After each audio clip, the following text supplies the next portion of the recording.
الفائدة الخامسة من فوائد الدعاء أنه يحقق لك كل مطلوب.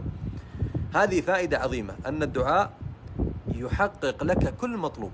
والناس اليوم يا إخوة ترى للأسف يعني هذه حقيقة، أنهم ما يتوجهون إلى الله جل وعلا حقيقة التوجه، ولا يتوكلون عليه في جلب المنافع ودفع المضار.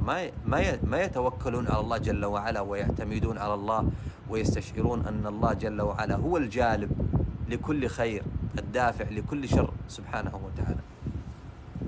فنقول أن الإنسان إذا أراد حاجة من الله سبحانه وتعالى عليه أن يجرب أن تسجد بين يدي الله جل وعلا في بيتك، في الصالة، في غرفة النوم، في أي مكان اسجد بين يدي الله جل وعلا وانطرح واسأل الله بصدق.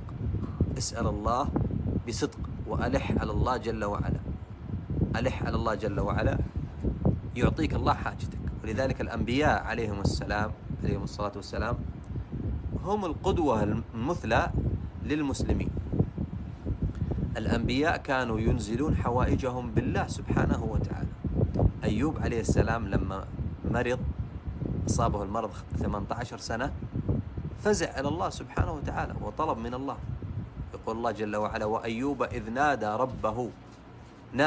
ربه ربي أني مسني الضر وأنت أرحم الراحمين. قال الله جل وعلا: فاستجبنا له.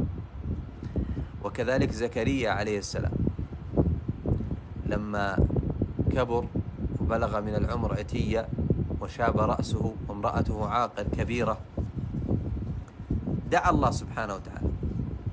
يقول الله جل وعلا: وزكريا إذ نادى ربه ربي لا تذرني فردا وأنت خير الوارثين. قال الله جل وعلا: فاستجبنا له ووهبنا له يحيى وأصلحنا له زوجه. وكذلك ذنون لما التقمه الحوت فزع إلى الله سبحانه وتعالى وألح على الله وأنجاه الله. وكذلك النبي عليه الصلاة والسلام في كثير من مجالات الحياة كان يدعو الله ويلح على الله سبحانه وتعالى فيقضي الله حاجته. فعلينا يا أخوة أننا نتعود أننا نطلب حوائجنا من الله، حتى الأشياء البسيطة. تطلب الله أنه يعينك على دراستك، تطلب الله أنه يصلح أولادك، تطلب الله أنه يصلح زوجتك، تطلبين الله أنه يصلح زوجك، تطلب الله الوظيفة، تطلب الله السيارة، تطلب الله البيت، تطلب الله طعام البيت، تطلب الله سبحانه وتعالى كل شيء. فإن الله يحب أن يسأل. الله سبحانه وتعالى يا إخوة ليس كالبشر، إنما الله يحب أن يسأل، يحب أن يسأله العباد. ولذلك يقول الشاعر: لا تسألن بني آدم حاجة وسل الذي أبوابه لا تحجب. الله يغضب إن تركت سؤاله وبني آدم حين يسأل يغضب.